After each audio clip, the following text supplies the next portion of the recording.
अस्सलाम वालेकुम dear students. आज कुछ एमसीक्यूज़ हैं उसको डिस्कस कर लेते हैं कि इसमें करेक्ट ऑप्शन कौन सा है। फर्स्ट एमसीक्यूज़ है goitre is cause due to the deficiency of calcium, magnesium, iodine and chlorine. अच्छा, गॉइटर, पहले गॉइटर को समझने की कोशिश कर लेते हैं। हमारे पास इसी तरीके से एक ग्लैंड है जिसको कहते हैं पिट्यूटरी ग्लैंड। इसी पिट्यूटरी ग्लैंड से एक हार्मोन निकलता है और उसको कहते हैं थायराइड स्टिमुलेटिंग हार्मोन, इसको कहते हैं TSH। अब ये थायराइड स्टिमुलेटिंग हार्मोन जो है ये ब्लड में सर्कुलेट करेगा और इसी तरीके से एक बटरफ्लाई शेप स्ट्रक्चर है जो हमारी नेक के रीजन में मौजूद है और उसी को कहते हैं क्या, हाँ, थायराइड ग्लैंड। और इसी थायराइड ग्लैंड पे TSH एक्ट करेगा और इसी थायराइड ग्लैंड से एक हार्मोन की सिक्रीशन होगी और उसको कहते हैं थायरोक्सिन। लेकिन थायरोक्सिन के बनने के लिए सबसे लाजमी चीज़ है कि हमारे बॉडी में क्या चीज़ हो, आयोडीन लाजमी होगा। अगर आयोडीन है तो थायरोक्सिन बन पाएगा, अगर आयोडीन नहीं है तो थायरोक्सिन नहीं बनेगा। तो इसीलिए इस फर्स्ट एमसीक्यूज़ में अच्छा, अब अगर यहाँ पर आयोडीन क्या है, आयोडीन की कमी है या आयोडीन बिल्कुल ही मौजूद नहीं है, तो आयोडीन की ना होने की वजह से जो थायराइड ग्लैंड है वो उसकी एनलार्जमेंट होगी। थायराइड ग्लैंड क्या होगा, वो एनलार्ज करेगा, अपनी साइज से तजावुज़ करेगा और फिर उसी को कहते हैं गॉइटर। मैं यहाँ पर शॉर्ट ही लिख लेता हूँ, एनलार्जमेंट ऑफ थायराइड ग्लैंड। जो थायराइड ग्लैंड है उसकी साइज़ इंक्रीज़ हो जाती है, तो इसीलिए इसको कहते हैं क्या, गॉइटर। और ये गॉइटर किस वजह से आ जाता है, आयोडीन की कमी की वजह से ये थायराइड ग्लैंड की साइज़ में इंक्रीज़ आ जाता है, तो इसीलिए इसको कहते हैं क्या, गॉइटर। तो इसमें ये भी नहीं है, ये भी नहीं है, बेस्ट ऑप्शन इसमें क्या है, आयोडीन है, क्लोरीन में इसमें नहीं आता। दूसरा MCQ है इसमें कि which of the following is called energy currency. Energy currency क्या है लिविंग ऑर्गेनिज्म में, तो इसमें जो बेस्ट ऑप्शन है वो आता है क्या, ATP। क्योंकि ATP जब ATP कन्वर्ट होगा ADP प्लस इनऑर्गेनिक फॉस्फेट में, तो इससे निकलेगा 7.3 कैलोरीज एनर्जी जो है इससे रिलीज़ होगी। फिर अगर इससे ADP से फिर एक फॉस्फेट जो है वो निकलेगा तो AMP में ये कन्वर्ट हो जाएगा और ये फिर से इतनी एनर्जी जो है वो रिलीज़ कर पाएगा।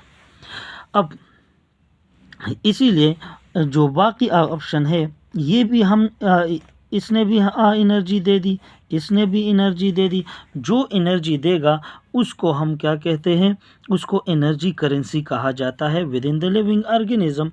अब क्वेश्चन यहाँ पर ये आता है कि ATP किससे बना है। ATP बनता है किससे, एडेनिन से, एक नाइट्रोजीनियस बेस है एडेनिन, और दूसरा ये बनता है फॉस्फेट ग्रुप,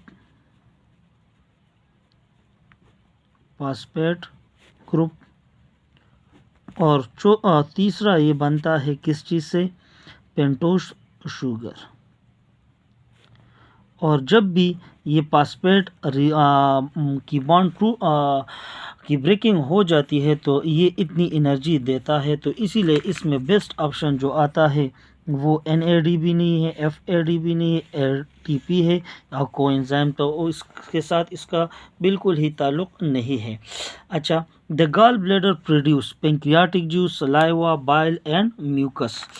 हमने एक और चीज़ पढ़ी है कि इसी तरीके से हमारे पास एक C शेप स्ट्रक्चर है जिसको स्मॉल इंटेस्टाइन का पार्ट है ड्यूडिनम, और यहाँ पर एक डक्ट सिस्टम मौजूद है और इसी के साथ यहाँ पर एक और चीज़ मौजूद है जिसको कहते हैं पेंक्रियास। और पेंक्रियास के अंदर यहाँ पर एक स्पेशल टाइप ऑफ सेल्स मौजूद हैं और उन्हीं स्पेशल टाइप ऑफ सेल्स को कहते हैं एसिनर सेल्स। देखिए इसी तरीके से,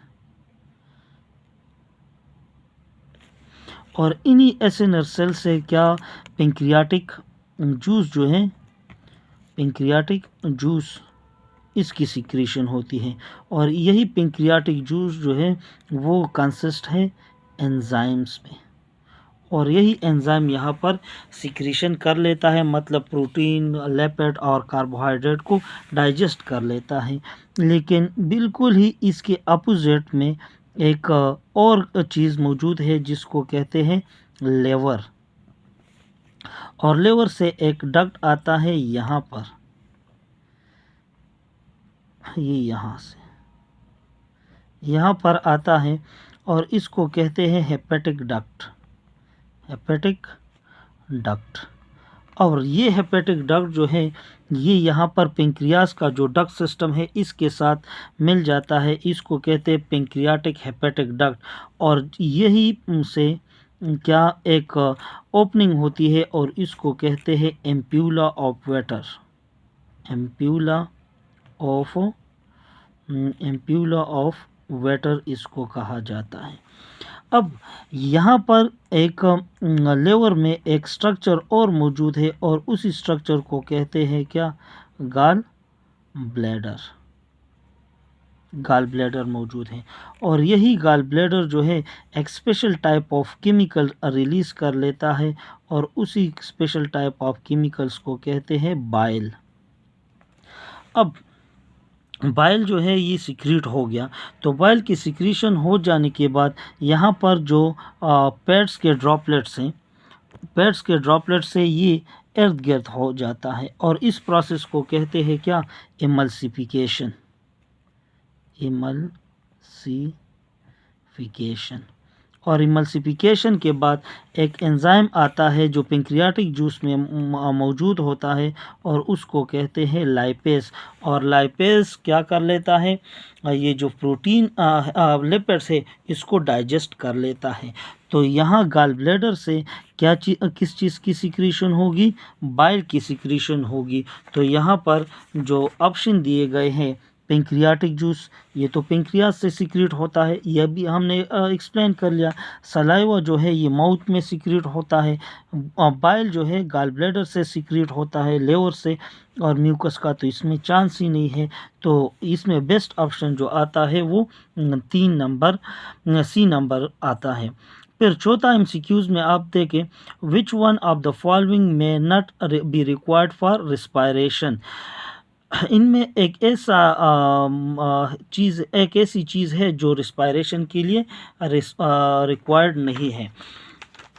तो अगर देख लें तो यहाँ पर रिस्पायरेशन के लिए हम कहते हैं कि C6H12O6 plus oxygen at give us carbon dioxide, water और प्लस ATP। अब ये ऑक्सीजन इसको चाहिए, लेकिन अगर यहाँ पर क्या चीज़ इसके लिए लाजमी है, एंजाइम। क्योंकि जब भी ग्लूकोज की ब्रेकिंग होगी तो ये 3 स्टेप्स में ये होगा ग्लूकोज की ब्रेकिंग। एक को कहते हैं ग्लाइकोलिसिस, दूसरे को कहते हैं क्रेब्स साइकिल, तीसरे को कहा जाता है इलेक्ट्रॉन ट्रांसपोर्ट चेन। और इन सब के लिए क्या चीज़ चाहिए, एंजाइम चाहिए। तो यहाँ पर ग्लूकोज भी चाहिए, ऑक्सीजन भी चाहिए और एंजाइम भी चाहिए। तो यहाँ ये भी चाहिए, ये भी चाहिए, ये भी चाहिए। लेकिन अगर नहीं चाहिए, यहाँ पर दिया गया है क्या, नट का मतलब है जो रिक्वायर्ड नहीं है। तो रिक्वायर्ड क्या चीज़ नहीं है, कार्बन डाइऑक्साइड इसमें रिक्वायर्ड नहीं है। बाकी ये तीनों चीज़ें जो है वो लाजमी होनी चाहिए। फिर इसी तरीके से एक और MCQs यहाँ पर दिया गया है कि pepsin and stomach work best at pH of 3, 1, 2 and 5। तो यहाँ पर मैं कर लेता हूँ कि स्टमक है और स्टमक में क्या चीज़ गैस्ट्रिक ग्लैंड्स मौजूद होते हैं और गैस्ट्रिक ग्लैंड से एक जूस निकलता है जिसको गैस्ट्रिक जूस कहते हैं और वो गैस्ट्रिक जूस का जो गैस्ट्रिक जूस HCl के फॉर्म में है और HCl का जो pH है वो 3.3 है और यहाँ पर एक एंजाइम की सिक्रीशन होती है और उस एंजाइम इनएक्टिव एंजाइम है पेप्सिनोजेन और पेप्सिनोजेन क्या है, इनएक्टिव फॉर्म है। अब जब पेप्सिनोजेन से क्या मिल जाता है, HCl मिल जाता है, तो ये पेप्सिनोजेन कन्वर्ट होता है किस में, पेप्सिन में। और अब इस यहाँ पर जो pH था HCl का ये 3.3 है और यहाँ पर जो पेप्सिन का pH है ये क्या होगा, 2 pH इसका होगा। अगर ये pH कम ज़्यादा होता है HCl से, मतलब ये अगर ये 3.3 है और ये 4 आ गया तो HCl इस पेप्सिन एंजाइम को डीनेचर कर सकता है। तो डीनेचर से बचने के लिए अल्लाह रब्बुल इज़्ज़त ने इसी पेप्सिन एंजाइम का जो pH रखा हुआ है वो 2 है और ये 3.3। तो यही 3.3 HCl जो है ये पेप्सिन को डीनेचर नहीं कर सकता, तो इसीलिए इसका जो बेस्ट pH है पेप्सिन का वो क्या आ जाता है, 2 आ जाता है। तो 3, 1 और 5 नहीं आते, तो यहाँ पर बेस्ट ऑप्शन जो आएगा वो कौन सा आएगा, 2 आएगा। फिर the quantitative study of energy relationship and conversion is called, जो एनर्जी की कन्वर्जन होती है तो वो कौन से ब्रांच ऑफ साइंस में होता है। तो यहाँ पर हम पढ़ लेते हैं क्या, एक के सोलर एनर्जी है, सनलाइट है, सनलाइट से एनर्जी आती है किसमें, क्लोरोप्लास्ट में या क्लोरोपेल में या प्लांट में, और प्लांट इसको कन्वर्ट कर लेता है, ये है क्या, सोलर एनर्जी। सोलर एनर्जी का क्लोरोप्लास्ट इस